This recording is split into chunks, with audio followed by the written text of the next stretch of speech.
Welcome back. Good morning my dear student.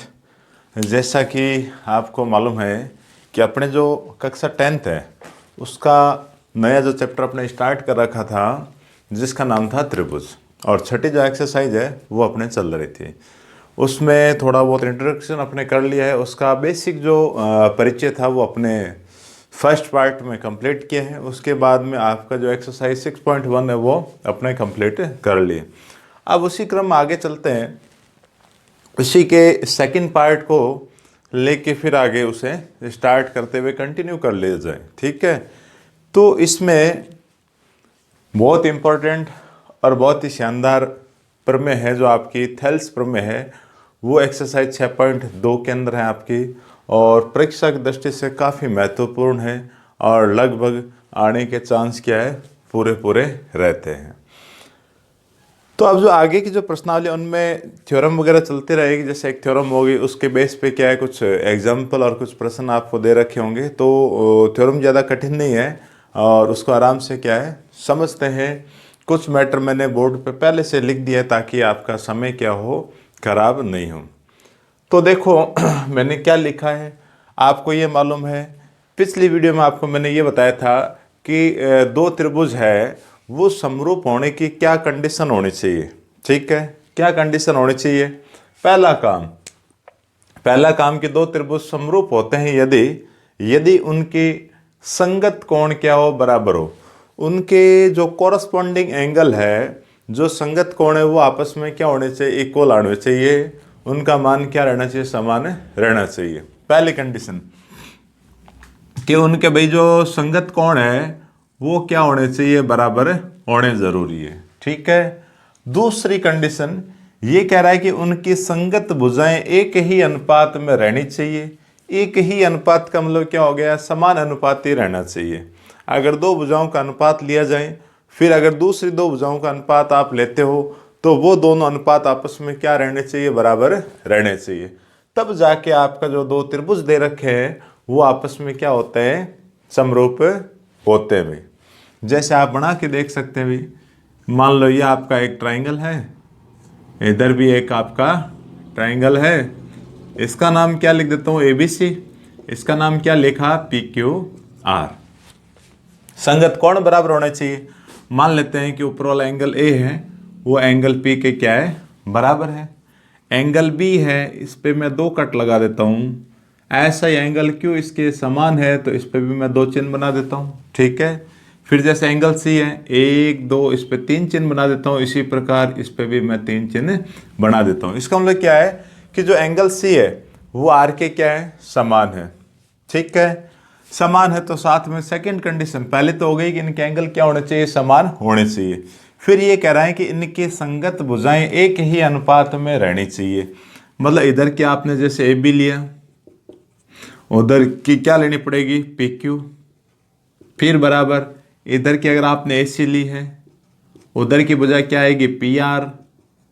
फिर बराबर इधर आपने BC को लिया है तो उधर क्या आएगा, QR। तो इनके जो रेशियो है वो भी क्या रहने चाहिए, समान रहने चाहिए। अब मेरे हिसाब से आपको कोई दिक्कत नहीं आनी चाहिए कि दो त्रिभुज समरूप होने की कंडीशन के लिए क्या क्या मैटर चाहिए, मतलब समरूप होने के लिए क्या आपको कंडीशन चाहिए वो आपको पता चल गई। और आगे चलते हैं। अब एक मैंने लिखा है कि समकोणिक त्रिभुज। समकोणिक मतलब क्या है, समान कोण वाले। क्या है आपके, समान कोण वाले त्रिभुज। तो समान कोण वाले त्रिभुज आपने अभी देख ही लिया, इनके एंगल क्या है, समान है।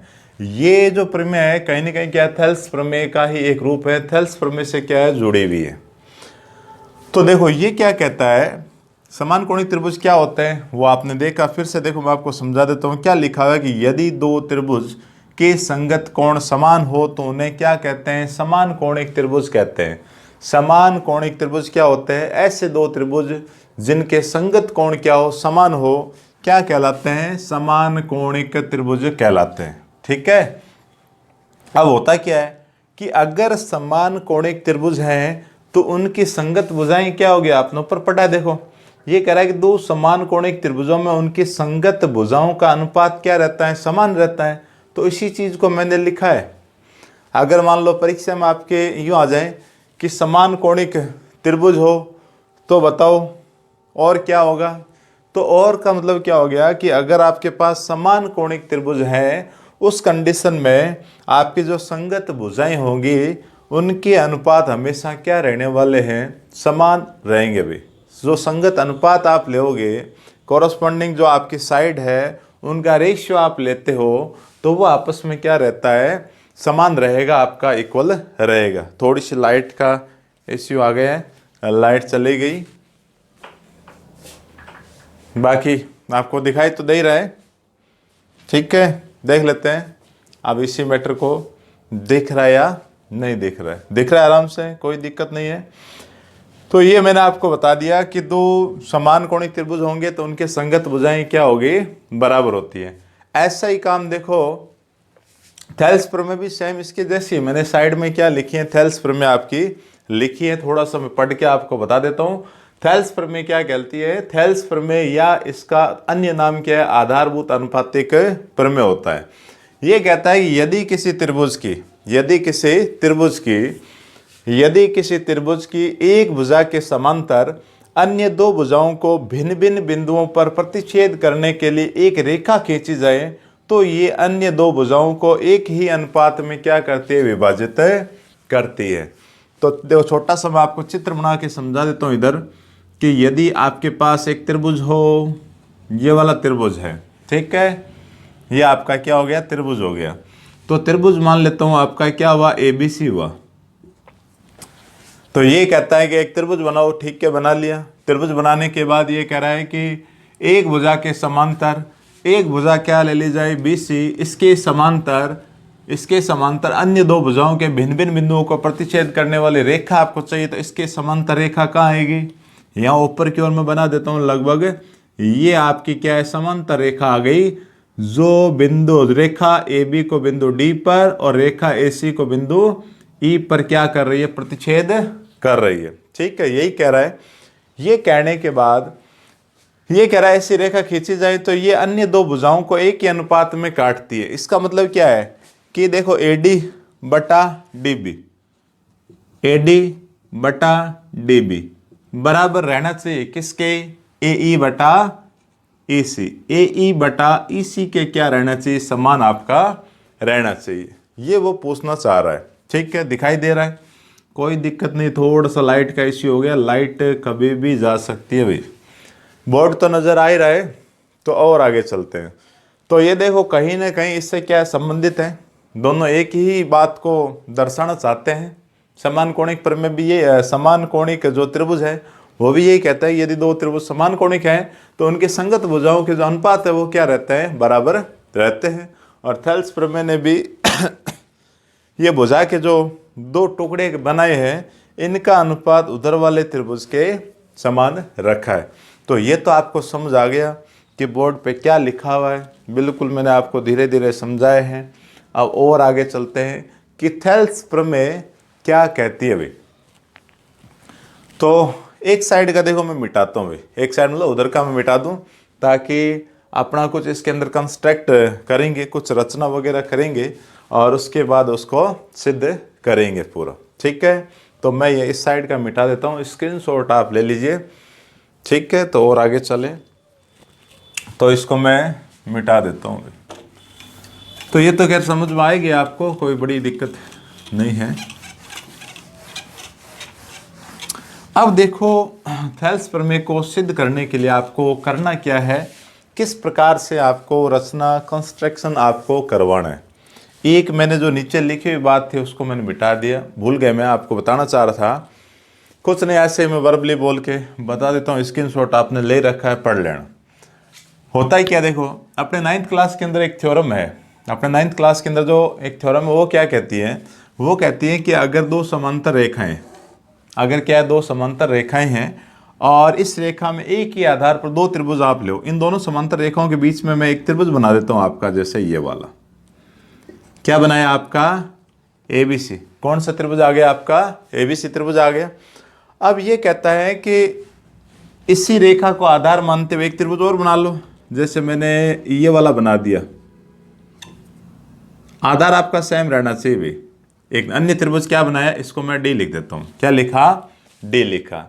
आप बहुत सारे त्रिभुज बनाओ, आधार आपका क्या रहना चाहिए, एक ही रहना चाहिए। दो समांतर रेखाओं के बीच में एक ही आधार को लेकर बनाए गए जितने भी आपके ट्राइंगल हैं, जितने भी त्रिभुज रहने वाले हैं, वो उनका जो एरिया है, उनका जो क्षेत्रफल है, वो हमेशा क्या रहता है, बराबर रहता है। तो अपने को ये मालूम पड़ेगा कि क्षेत्र किसका, त्रिभुज एबीसी का बराबर होगा किसके क्षेत्रफल के, त्रिभुज बीसीडी के क्षेत्रफल के। क्या रहेगा, हमेशा समान रहता है। ये लाइन मैंने जो लास्ट में लिखी थी उसमें ये मेरे को समझाना था, मिटा दिया, कोई दिक्कत नहीं है, आप आराम से समझ गए। 9th क्लास के अंदर अपने ऐसा पढ़ा था, तो नहीं पढ़ा है तो भी अब आप पढ़ लीजिए, जान लीजिए कि दो समांतर रेखाएं होती हैं तो उनके बीच में एक के आधार पर कितने भी आप त्रिभुज बनाए, उन सब का एरिया क्या रहने वाला है, समान रहता है भी। हर कंडीशन में क्या रहता है, समान आपका एरिया रहेगा। अब चलते हैं देखो और आगे। अब देखो रचना करें, रचना क्या करें, इस थ्योरम का यहाँ इस्तेमाल किया जाए। सबसे पहला काम आपको दिया हुआ है, पहला तो क्या लिखते हैं पेपर के अंदर, ये लिखते हैं थ्योरम में दिया है। आपको क्या दिया है भाई बताओ, आपको क्या दिया है, आपको यही तो दिया है कि रेखा बीसी है, उसके समांतर क्या है, डीई रेखा है। ठीक है, तो शॉर्ट फॉर्म में लिखें, गणित रूप में लिख सकते हैं कि बीसी पैरेलल क्या दे रखा है, डीई, यही दिया है। ठीक है, ये देने के बाद में आपको सिद्ध क्या करना है, सिद्ध करना है। तो सिद्ध करना मैटर मैंने आपको वहां लिख ही दिया कि सिद्ध क्या करना है कि एडी बटा डीबी बराबर क्या होगा, एई बटा ईसी। तो इसी मैटर को मैं फिर से लिख रहा हूं कि एडी बटा डीबी बराबर एई बटा ईसी। ये अपने को क्या करना है, सिद्ध करवाना। थोड़ा लाइट का इश्यू हो गया भैया ना, दिख रहा है, कोई दिक्कत नहीं आ रही। तो ये अपने को क्या है, सिद्ध करना है। सिद्ध करने के बाद में कंस्ट्रक्शन, रचना, रचना आप क्या करोगे, तो रचना ले ली जाए। रचना में आप क्या काम करो, रचना में दो काम करने भी, नीचे वाले पार्ट में भी करना, ऊपर भी करना है। पहले आप क्या काम करो, बी को ई से मिलाओ और क्या मिला दो, और मिला दो सी को डी से। ठीक है, तो जो काम किया है वो लिखें, बी को ई से,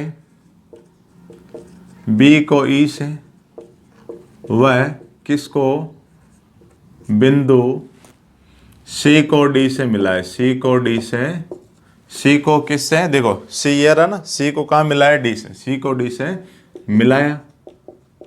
एक काम तो किया अपना ये वाला।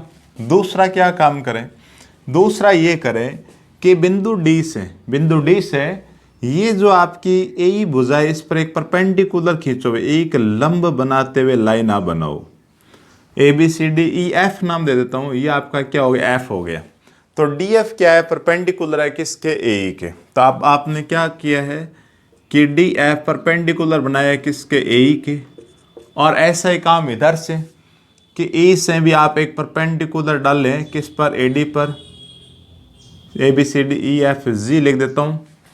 तो कुल मिला के आपका जो ई जी या जी ई है वो क्या है, वो भी परपेंडिकुलर है किसके, ए डी के। साथ में आपने क्या बनाए हैं कि जी ई परपेंडिकुलर बनाया है किसके, ए डी के। तो ये दो काम अपने करवाए हैं। ठीक है, पहले बी को ई से मिलाया, फिर सी को डी से मिलाया। ठीक है, इतना समझ आया। फिर बिंदु डी से सामने वाली भुजा पर एक लंब डाला है, 90 डिग्री का कोण बनाते हुए एक रेखा बनाई गई है। इसी प्रकार बिंदु ई से सामने वाली भुजा आपकी एडी है, इस पर एक क्या डाला गया है, लंब को बनाया गया। ठीक है, ये हो गई रचना।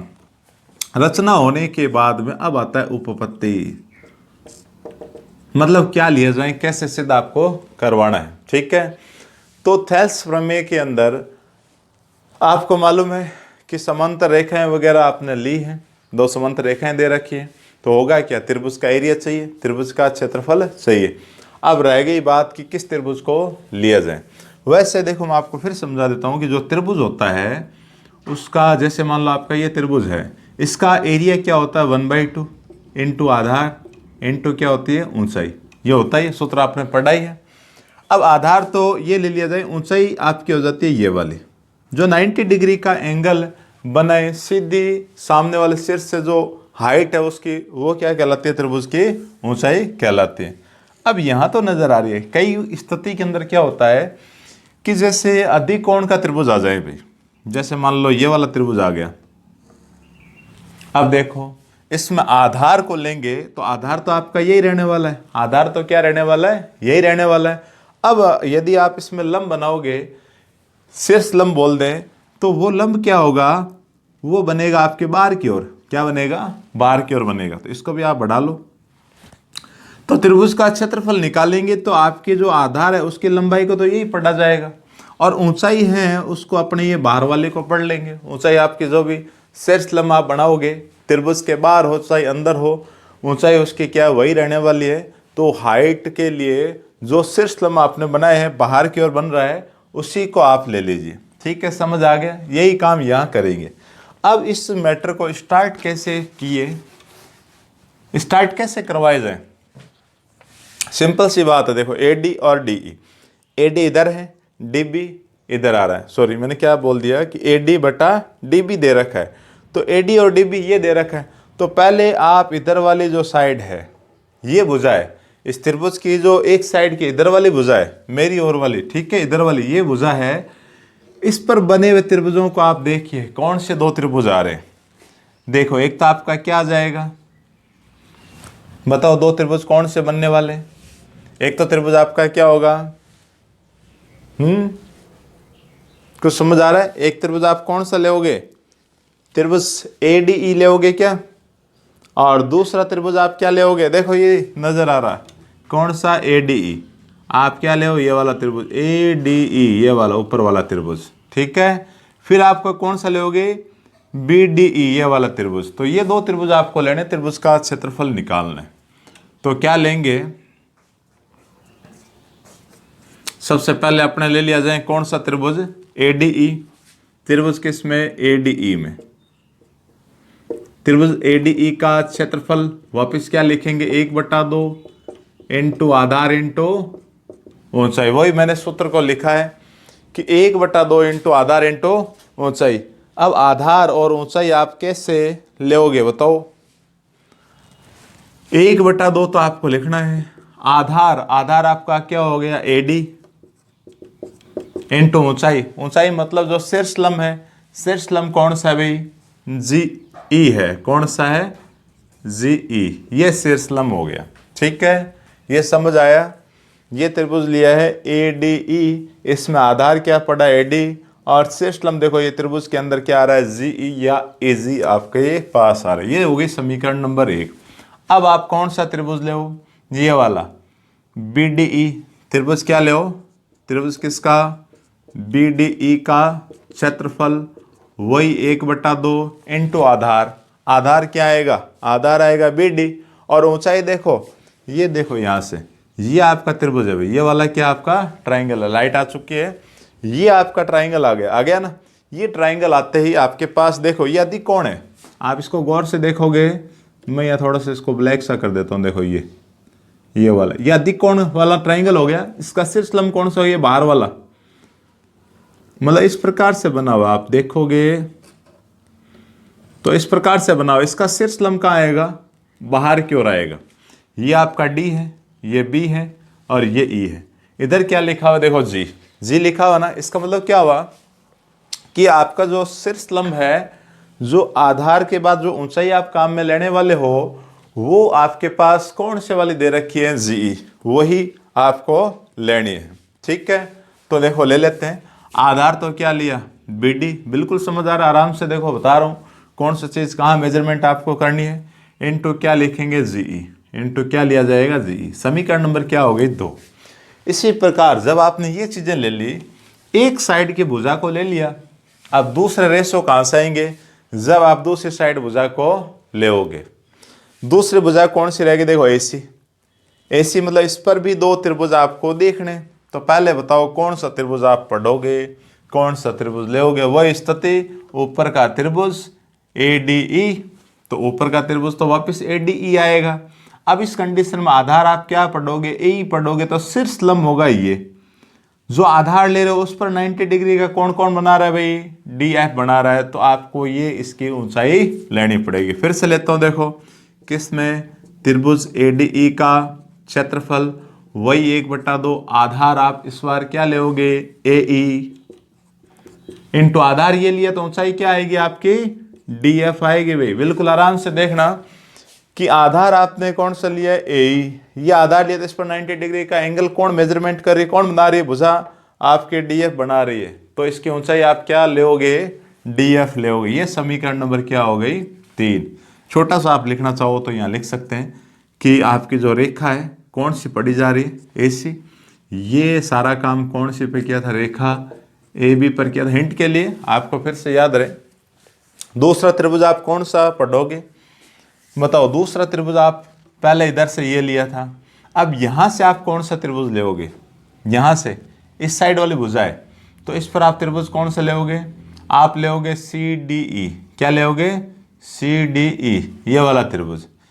तो किसका त्रिभुज सी डी ई का क्षेत्रफल वही 1/2 इंटू आधार आपने क्या लिया सी ई, ये भी अधिक कोण वाला त्रिभुज है तो इसकी ऊंचाई क्या रहेगी बाहर की और ये परपेंडिकुलर आपकी रहने वाली कौन सी ये वाली।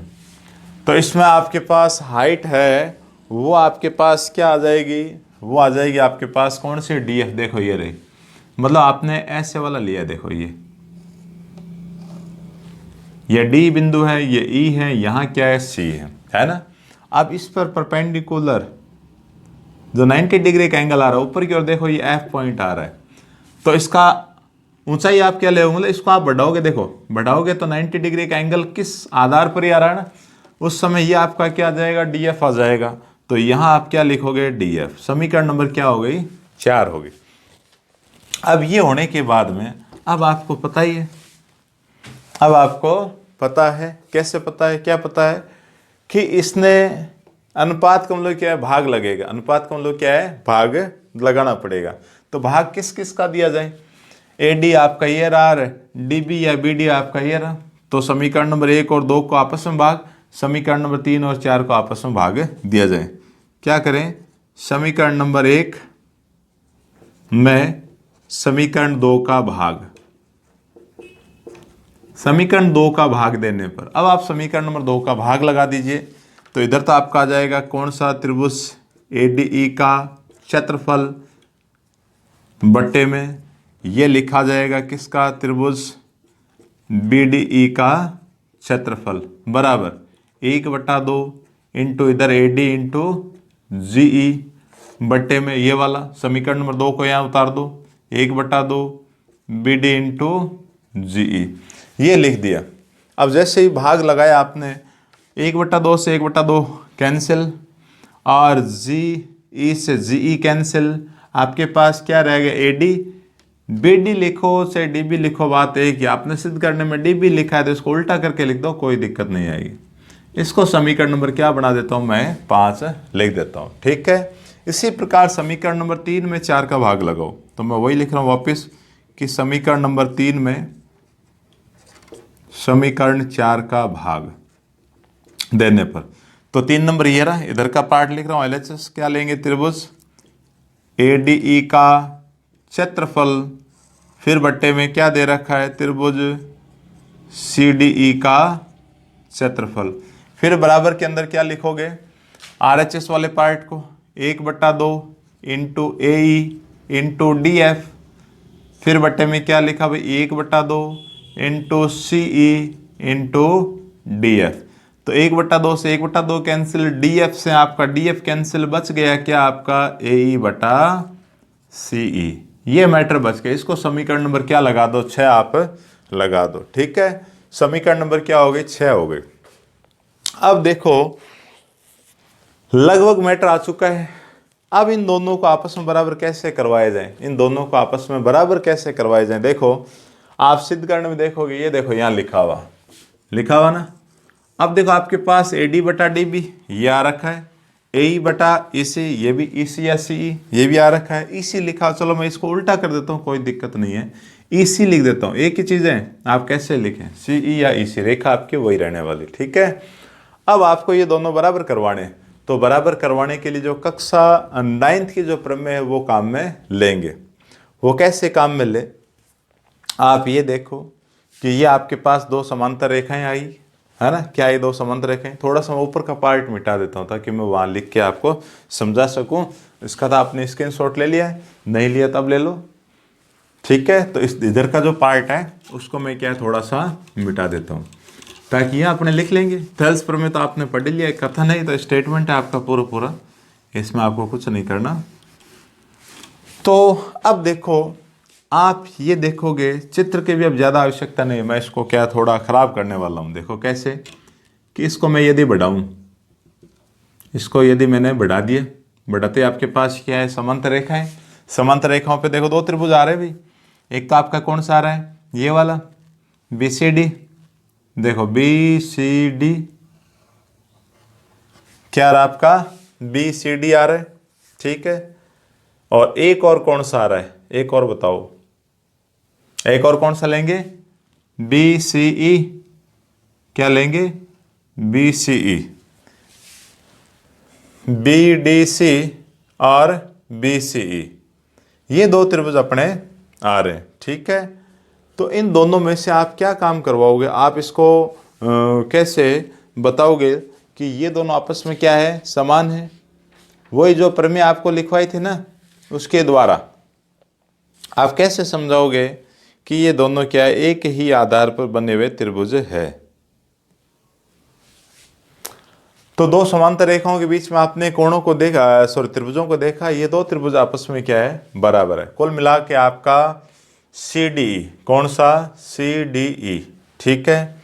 उल्टा ले लेंगे एक बार, ऊपर वाले त्रिभुज ले लो भाई, अपने को ये यहां से देखना, देखो डी बी ई है ना, तो डी बी ई त्रिभुज हो गया आपका ये वाला, ठीक है, ये वाला ट्राइंगल हो गया ऊपर वाला, मतलब ऐसे वाला, ये बी, ये डी और ई अलग से लिख देता हूं, ठीक है। और देखो इन दोनों को देखना है, मेन मतलब देखो ये तो सेम आ ही रहा है, इन दोनों को समान करवाने के लिए दोनों एक जैसे हो जाने चाहिए। सी डी ई, सी डी और ई, ये ऊपर वाला, इसका भी आप इधर वाला ही ले लीजिए। बेस आप कोई से रखे, चाहे नीचे वाला चाहे ऊपर वाला, ठीक है ना, आधार एक ही रहना चाहिए। तो ये आपका डी ई है, इधर का पॉइंट क्या आ जाएगा, सी आ जाएगा। तो एक बार तो त्रिभुज पढ़ रहे हैं, देखो कौन सा B D E, B D E ये वाला, एक बार पढ़ रहे हैं कौन सा सी डी ई, ये दो त्रिभुज ले रहे हैं। अब आप ये बताएं कि चूंकि डी ई है वो पैरेलल है किसके, बी सी के, तो ये बताएं वही, इसलिए क्या होगा कि दो समांतर रेखाओं में, वो प्रमेय मैं लिख देता हूं कि दो समांतर रेखाओं के बीच एक ही आधार पर बने त्रिभुज क्षेत्रफल में समान होते हैं। किसमें, क्षेत्रफल में समान होते हैं, क्षेत्रफल में भी ये समान होते हैं। अब अपने चित्र को मिटा दें, चित्र की अब आवश्यकता नहीं है, आपको पूरा समझ आ गया। तो कहने का मतलब, चलो मैं एक लाइन लिख देता हूं कि एक तो आपने क्या लिया था, ये वाला डी और इधर वाला बी, इसका मतलब क्या होगा कि क्षेत्रफल किसका, त्रिभुज बी डी ई, क्षेत्रफल त्रिभुज बी डी ई बराबर रहेगा क्षेत्रफल त्रिभुज कौन सा, सी डी ई, इधर वाले। ये दोनों त्रिभुज आपस में क्या है, क्षेत्रफल में समान रहने वाले हैं। तो एक काम करें, अब मैंने इस चित्र को मिटा दिया, इसको अपने समीकरण नंबर क्या लगा लो, 7 लगा लो। अब देखो समीकरण नंबर 5 या 6 दोनों में से आप एक लो और 7 वाले में से वैल्यू रखो। एक काम करते हैं, समीकरण नंबर 5 में समीकरण नंबर 7 से क्या रख दें, मान रख दें। तो समीकरण नंबर 5 में समीकरण 7 से मान रखने पर, ठीक है। और देखो रखते हैं, ऊपर तो आपका ये सेम रहने वाला है, क्या लिखा हुआ है, एडीई का क्षेत्रफल बटा ये जो त्रिभुज बीडीई है ना, बीडीई किसके समान है, सीडीई के समान है। तो मैं इसकी जगह चेंज कर देता हूं कि सीडीई का क्षेत्रफल लिख देता हूं। और सामने जो आपका पहले से एडी पड़ा है, एडी को लिखा और बट्टे में क्या लिखा, डीबी लिखा। इसको समीकरण नंबर क्या कर दिया, 8 कर दिया। अब आप ये देखो, ये जो समीकरण नंबर कौन सी, 8, और जो समीकरण नंबर आपने जो पहले बनाई थी कौन सी, समीकरण नंबर 6, इनको आप गौर से देखोगे तो ये दोनों एक ही चीज है, सेम है ना। तो एक काम कर सकते हैं, तो इसकी जगह ये वाला मान उठा के आप यहाँ रख सकते हैं। तो ये लिख रहा हूँ कि समीकरण नंबर 6 व समीकरण 8 से क्या लिखा भाई, ए ई बटा ई सी बराबर क्या है, ए डी बटा डी बी। तो देखो यही सिद्ध करना था। हाँ यही आ रहा है, थोड़ा उल्टा कर दीजिए व्युत्क्रम आगे, कोई दिक्कत नहीं, इसको यार इसको यहाँ लिख दो। तो ए डी बटा डी बी बराबर क्या आया, ए ई बटा ई सी। ये सिद्ध हो गया भैया, आपका हेंस प्रूव्ड आ गया, इति सिद्धम आ गया। तो इस प्रकार से ये थेल्स प्रमेय आपको बनानी है। करना देखो कुछ नहीं है, आपको क्या काम करना है, मैंने जो चित्र बनाया था यहाँ बना के मैं आपको समझा देता हूँ फिर से। पहले ये वाली भुजा ली थी, एक समांतर रेखा आपकी यहाँ थी और ABC त्रिभुज था, DE समांतर रेखा। आपने क्या काम किया, सिद्ध करना वगैरह लिख दिया, दे रखा है समांतर रेखा है। सिद्ध क्या करना है, वो AD बटा DB बराबर AE बटा EC रहना चाहिए, ये सिद्ध करना है। रचना में आपने क्या करवाया, B को E से मिलाया और D को C से मिलाया, साथ में D से एक D परपेंडिकुलर डाला। इसी प्रकार B से E से EG आपने क्या, एक परपेंडिकुलर है लंब आपने डाला था। उस समय फिर क्या है, एक साइड की आपको रेखा पकड़नी थी और इस पर दो त्रिभुज, एक तो ऊपर वाला और एक आपका BD बेस वाला लेना था। और त्रिभुजों का सूत्र लगाया, त्रिभुज का एरिया लिखा, फिर इधर की भुजा ली, उसमें भी एक ऊपर वाला त्रिभुज आपने लिया और एक त्रिभुज आपने कौन सा लिया, BCE त्रिभुज आपने लिया। ठीक है, तो ये जो त्रिभुज आपने ये DCE वाला जो त्रिभुज आपने लिया था, ये सारा लेने के बाद में समीकरण नंबर 1 में 2 का भाग करवाया और 3 में 4 का भाग करवाया। भाग करवाने के बाद अपने जो 9th क्लास के अंदर प्रमेय पढ़ते हैं कि दो समांतर रेखाओं के बीच में एक के आधार पर बनने वाले त्रिभुजों के क्षेत्रफल क्या होते हैं, समान। तो मैंने बेस कौन सा लिया, DE को पकड़ा, एक त्रिभुज तो आपका आ गया BDE, एक त्रिभुज आ गया CDE। तो इनके एरिया क्या करवा दिए, बराबर। अब समीकरण नंबर 5 में 7 से क्या रखा था मान, कि त्रिभुज BDE को चेंज करवा के मैंने क्या लिखा, त्रिभुज CDE। अब समीकरण नंबर जो 8 नहीं आई थी वो और समीकरण नंबर 6 दोनों LHS सेम है, तो RHS भी क्या रहने सेम, तो दोनों को बराबर करवाया, बराबर करवा के उल्टा लिखा। उल्टा लिखते आपके पास थेल्स प्रमेय हो गई। बड़ी इंपॉर्टेंट प्रमेय है, आप इसको आराम से करना। फिर भी नहीं समझ आए तो वीडियो को आराम से रोक के 2 बार 3 बार आप देखना। तो आगे के जो इससे संबंधित प्रश्न है वो आगे वाले वीडियो में फिर लिए जाएंगे। तो नेक्स्ट वीडियो में फिर मुलाकात होती है, तब तक के लिए thank you all of you.